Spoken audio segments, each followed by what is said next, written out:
My grandpa gifted me his $88 million company, but my wife tried to take over. Then grandpa did this. I should have known something was off the moment she whispered, "Happy birthday, baby," with that fake little smirk, like she already owned the place. The champagne was still fizzing in my glass, the boardroom still echoing from grandpa's booming voice announcing, "This company is now officially yours, Jake." Everyone clapped. Everyone smiled. Except her. Except Madison. Let me rewind 5 minutes. Grandpa stood tall at the head of the table. Chuck Vance, the legend himself, billionaire, veteran, business warlord. He had beaten cancer twice and bankruptcies 3 times. He raised me like a son after my father bailed when I was 9. Now, on my 45th birthday, he placed the golden keys to Vance Enterprises into my hands. "This company is yours, Jake," he said with a proud, glassy look in his eyes. "Don't let anyone rob you of what's yours." Applause. Laughter. Champagne popping. Madison leaned in and kissed my cheek with glossy lips and said, "I'm so proud of you." Line number 1. An hour later, while the party moved to our penthouse upstairs, her parents, Wendy and Greg, pulled me into the side hallway like some mafia sit-down. Greg crossed his arms. Wendy pulled her shawl tighter, eyes cold and calculating. Wendy said it first. "Jake, let's not waste time. It's been decided that Brandon will take over the day-to-day operations of Vance Enterprises. You'll be in a symbolic role." Brandon, her brother, a failed crypto bro with 3 DUIs and a business degree from an online scam university. I blinked. "What the hell are you talking about?" Greg nodded, like this was all agreed upon. "It's for the family, Jake. For the bloodline. Brandon's ready." Madison appeared behind them, arms folded, leaning against the wall like some smug villain in a low-budget Netflix thriller. I looked at her. "You're okay with this?" She shrugged. "It's not like you even like the corporate life." "Are you insane?" I snapped. "I just got gifted this company by my grandfather. It's mine." That's when Wendy looked me dead in the eyes and hissed, "Then pack your bags and leave my daughter's life." Silence. I laughed. I actually laughed. I thought it was some kind of joke. Until Madison said, cool as ice, "You've always been temporary, Jake. Grandpa just gave you something you don't deserve." That moment, my blood went still. And just as I was about to open my mouth and let hell pour out, Grandpa Chuck stepped out of the shadows behind them, slow clapping. "No wonder Jake never brings you around the real meetings," he growled. "You 3 are dumber than a box of hammers." Greg froze. Wendy paled. Madison blinked twice like she'd seen a ghost. "Here's the real surprise," Grandpa said, pulling a manila envelope from his coat. "I didn't just give Jake the company. I signed a legal clause this morning barring any transfer of power without his written consent. Forever. Try anything, and you'll all be out on your entitled asses." The silence that followed hit harder than any slap. Grandpa's eyes locked with Madison's. "I told you not to play games with my boy." And just like that, everything changed. But that was just the beginning. What they didn't know, and what I was about to find out, was that the company wasn't all Madison had her claws in. It was my heart, my trust, my life. And she had been slicing it up behind my back for months. 2 days after the boardroom showdown, everything felt hollow. Sure, I technically won. The company was mine. Grandpa had my back. The in-laws were humiliated. But something kept scratching at the back of my mind. Madison hadn't fought back. Not really. She hadn't screamed, hadn't cried, hadn't thrown one of her fake emotional tantrums. She just smiled. That same smug, little smile I'd seen right before she tried to hijack my life. I started noticing things. Subtle, small, but real. She began locking her phone. Madison never used to do that. We had a no-password rule. "Transparency builds trust," she used to say. Cute. Ironic. Then there were the late-night yoga sessions that always happened at the same gym, 3 nights a week. Except I drove by that gym on Wednesday, and it was pitch dark. Closed for renovations. When I asked her about it, she looked up from her phone with the most practiced innocence I've ever seen. Oh, it must have been one of the smaller locations. I switched to the downtown branch. More quiet. Line number 2. And then came the photos. I wasn't snooping. I swear. I was just trying to back up my files from our shared cloud storage onto my new phone. Madison had carelessly left a photo album open, titled Wellness. Seemed harmless. I tapped it. First picture, her in leggings, holding a green smoothie. Basic influencer vibes. Second, stretching in a gym mirror. Fine. Third, her in a towel, smirking at the camera. Okay. Fourth, her sitting on a hotel bed, wine in hand, with a man's legs clearly visible at the edge of the frame. I froze. Tapped again. Fifth, her, topless but turned away, kissing a man with tattoos I'd never seen before. And it wasn't a cheap hotel. It was the Sterling, the same place we had our 5th anniversary dinner. My heart didn't break. It ruptured. No warning. No build-up. Just an explosion of disbelief and fury. I kept going numb. 6th photo. Her wearing my hoodie, straddling the same guy, flipping off the camera. I don't remember throwing the phone, but I remember the sound it made when it hit the wall. I sat there, staring at the cracked screen, hands shaking. Every moment with her, every morning coffee, every fake smile at family dinners, every whispered, "I love you." It all snapped in half like a twig. How long? Who was he? Why? I didn't even care about the guy. I cared about the insult. The audacity. Madison was the same woman who told me 2 weeks ago, "You're my rock, Jake. I couldn't imagine life without you." Apparently, she could imagine life on top of someone else just fine. I didn't say anything that night. I slept on the couch, pretending I was just tired. She didn't question it. Probably thought I was sulking over the company stunt. She had no idea I'd seen everything. The next morning, I made her coffee like usual. Black, 2 sugars, just the way she liked it. I watched her sip it like nothing had changed. And in my head, I planned how everything was about to change. Not just for me. For her, too. I wasn't going to scream. I wasn't going to cry. I was going to end her little fantasy, piece by piece. But first, I had to know everything. Because if I was going to burn it down, I needed fuel. And I knew just where to find it. Her iPad. She always synced it with her iPhone. And guess what? She forgot to sign out. Everything was there. Messages, voice notes, calendar entries, even hotel bookings. The name, Xander, popped up over and over. Xander, the tattooed gym coach. A decade younger than me. Part-time trainer, full-time homewrecker. And according to the texts, he thought Madison was single. Can't wait till you're finally free. Hate lying about your husband. She replied, he's a walking wallet. After the inheritance thing, I'll cut him loose. Just a matter of timing. The inheritance thing. They didn't even care about me. I was a stepping stone to a payday. A means to an end. I could almost hear her voice in my head. He's sweet, but dumb. And rich. I closed the iPad, set it down gently, and took the longest breath of my life. She wanted to play games? Let's play. The next few days, I played dumb. I smiled when she made her protein shakes. I nodded through her story about brunch with Emily, the same Emily who, according to her messages, hadn't spoken to Madison in 6 months because of a fallout over a shared beach rental. I even complimented her dress when she went out on Friday night. A sleek black number she had no business wearing to girls' night. She kissed me on the cheek before leaving. "Don't wait up," she said with a wink. I didn't. Because that night, while she was busy bonding, I followed her. She drove straight to the Sterling. Same hotel. Same scumbag. I parked a block away, waited 30 minutes, then walked into the lobby. No disguise. No nerves. Just the steady, burning clarity of a man who has nothing left to lose. Receptionist gave me a strange look as I crossed the marble floor. I said, "Room 1412. Just dropping something off for my wife." The kid didn't even flinch. "You must be Mr. Carlson." Oh, I was Mr. Carlson now? I took the elevator up. The door to 1412 was slightly ajar. Laughter drifted out. Hers, high-pitched and performative, like she was auditioning for some trashy reality show. Then his voice. "Damn, babe, you sure you're still married?" Her reply. "Technically." I pushed the door open without knocking. They froze. Xander sat shirtless on the edge of the bed. Madison stood by the minibar, glass of wine in hand, lipstick smeared like war paint. Her face drained of color. "Jake, don't," I said, calm as ever. "Just don't." Xander stood up, flexing slightly, like I was supposed to be impressed or intimidated. "Hey, man, I didn't know she was." "Save it. I'm not here for you." He looked confused. Madison started to say something, probably another lie, some manipulative nonsense, but I cut her off with one sentence. "You played the wrong guy."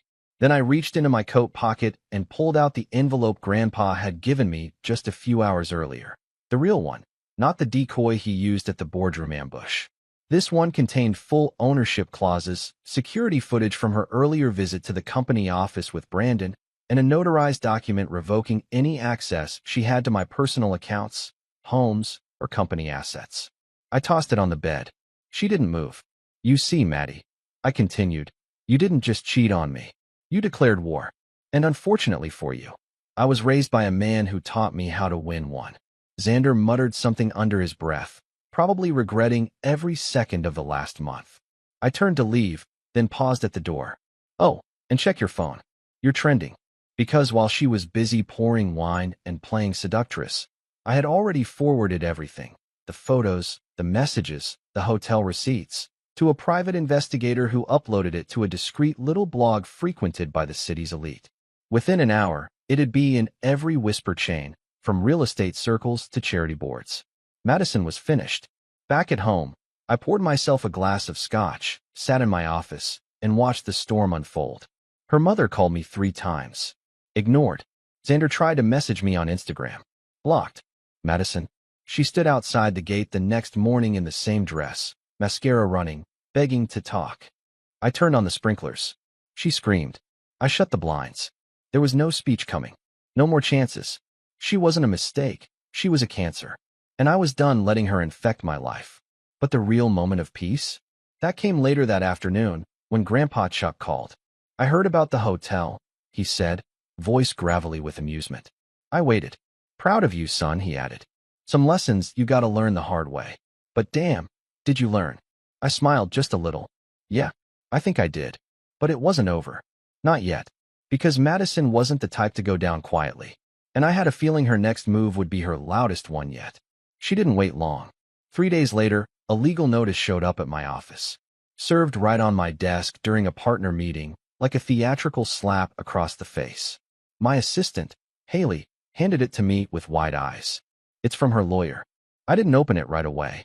I let it sit there like a ticking bomb while I wrapped up the meeting. But the second that door clicked shut, I ripped it open. She was suing me, not just for spousal support. She was claiming co-ownership of the company Grandpa gave me. Said she had contributed emotionally and logistically to my success. Said she'd supported me during key professional decisions and deserved at least 40% of the enterprise value. She even had a statement from her mother backing her up. Wendy claimed I was deeply unstable and incapable of managing a company of this magnitude without Madison's guidance. It would have been hilarious if it wasn't so vicious. I called Grandpa. Expected it, he said, not missing a beat. Let her make noise. We've got everything buttoned up. Ironclad.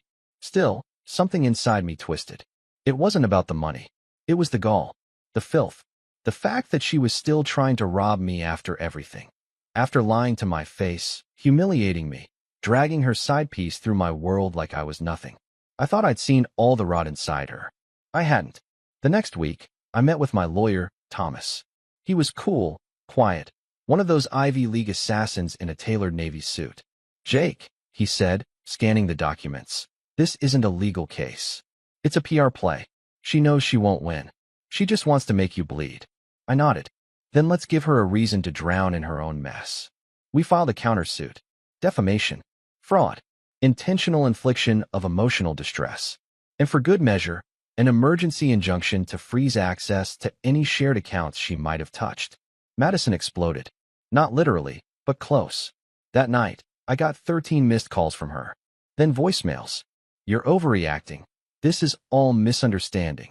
I didn't mean for it to go this far. Jake, please, you're not thinking clearly. And the final one, recorded at 2:14 a.m., her voice cracking. You think you're the victim? You? You never looked at me like I mattered. You were always Grandpa's little soldier. I gave up my youth for you. I sacrificed, and now you're punishing me because I finally did something for myself. No apology. Just poison in a prettier bottle. I didn't respond. Instead, I made one final move, a private meeting with the board of Vance Enterprises. I laid it all out, with proof. The scheme, the betrayal, her intent to install her brother. And most importantly, the potential PR fallout if Madison ever came near the brand again.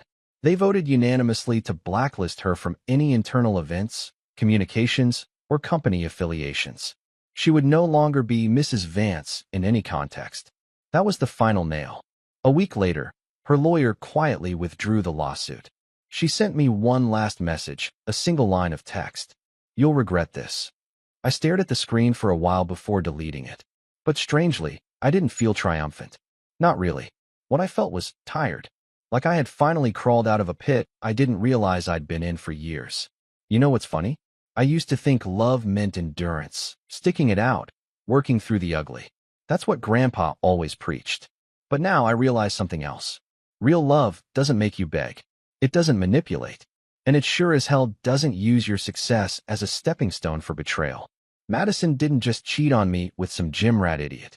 She cheated on the future we built. She violated the very foundation of trust. And in doing so, she set herself on fire. I just let her burn.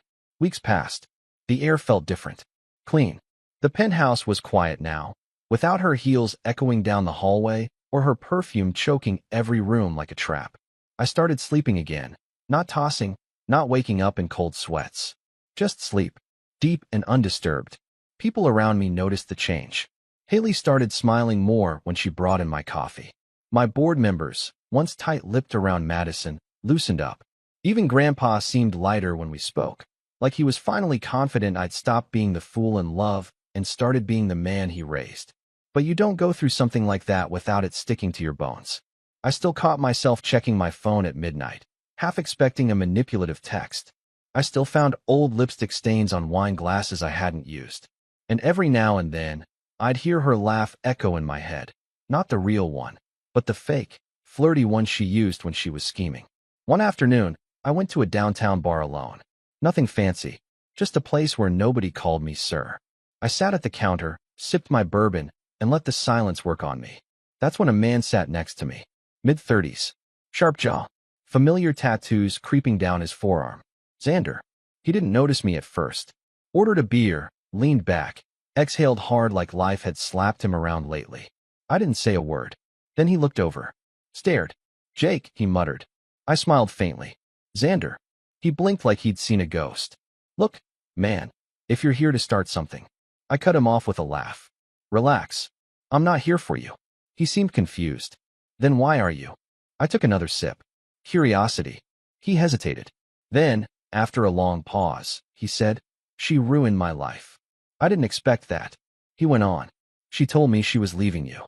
That you were abusive, controlling. Said she stayed with you out of pity." I raised an eyebrow. He shook his head. I believed her. I was a damn idiot. She made me think I was the hero in her story. I said nothing. Just let him talk. She drained me. Emotionally. Financially. When the lawsuit failed, she ghosted me. No explanation. I lost my job at the gym after your people leaked the hotel footage. Clients dropped me. Friends vanished. I've got nothing. I stared into my glass. "You chose her." "I know," he said, voice low. "And I'll regret it every day." He got up, slid some bills onto the counter, and before leaving, said, "She's a master at destruction. Just didn't think she'd turn it on me too." I nodded once. He walked out, and for the first time, I actually pitied him, but only a little. The next chapter of my life moved faster than I expected. I focused on Vance Enterprises. We launched 2 major initiatives in less than 3 months. Sales skyrocketed. I hired 3 single mothers into leadership roles just to spite Madison's man-built empire narrative she'd tried to spin online. And then, one morning, Haley walked in with a small white envelope. "No return address," she said. I opened it. Inside was a photo. Madison, wearing a cheap cocktail dress, sitting on a couch that definitely wasn't ours, next to some guy with greasy hair and a vape in his mouth. Her eyes were swollen. She looked small, like the mask had finally cracked. On the back of the photo, in her handwriting, "You win." I put it back in the envelope, folded it once, and tossed it into the trash. Because this wasn't about winning. It was about reclaiming what I'd almost lost: my name, my pride, my peace. You don't know how valuable peace is until someone tries to sell it behind your back for a handful of fake promises. So if you're reading this, and you've got a woman like Madison in your life, run. Not tomorrow. Not when it's convenient. Run now. Because some fires don't warm you. They consume you. About a month later, I got a call from an unknown number. I almost didn't answer. I rarely do anymore. But something made me pick up. "Jake." The voice was quiet. Shaky. I knew who it was immediately. "Madison." A pause. Then, can you talk? I didn't answer. She tried again. I need to explain a few things. I leaned back in my chair, stared out the office window at the skyline I now owned a piece of. I let the silence stretch until it hurt. Then I said, "You've got 1 minute." She sniffed. A deep, theatrical breath. I didn't mean for it to spiral like this. At first it was just attention. Xander made me feel seen. You were always so busy. So focused on Grandpa. The company. You stopped noticing me. I laughed. Low and bitter. You mean I stopped treating you like royalty while you were already auditioning replacements? It wasn't like that. She was defensive now. You don't understand what it's like to feel invisible in your own marriage. You were never invisible. You were loud, demanding, fake. Every room you walked into, you acted like it owed you something. She went quiet. Then her voice dropped. Softer. More manipulative. I miss you, Jake. No, you miss the life, I corrected. The penthouse. The parties. The prestige. You miss the man you thought you could reshape into a puppet. And you're panicking because your little fairy tale blew up in your face. I loved you once, she whispered. I loved a version of you that never existed. Silence again. She didn't argue. And then, right before she hung up, she said it. I'm pregnant. My heart paused. No emotion. No words. Just static in my head. She'd never mentioned it. Not during the chaos. Not in the fallout. Not once. My thoughts spun. Was it real? Was it mine? She added quickly. I didn't want to tell you like this, but I thought you should know. I asked flatly, whose is it? I don't know. Of course. That's when I ended the call. No rage. No dramatics. Just a quiet tap on the screen. I didn't sleep that night. Not because of sadness, because of calculation. If it was mine, I'd handle it. I wouldn't abandon a child. But if it was Xander's? Or anyone else's? I'd be damn sure I never saw her again. I called my lawyer the next morning. We prepared a legal demand for a paternity test and full custody petition if the child was mine. I wasn't letting her use a baby as leverage or a way back into my life. 2 weeks later, the results came in. Not mine. She didn't even try to contact me again after that. Probably too embarrassed. Or maybe just too busy trying to cling to the next man dumb enough to believe her stories.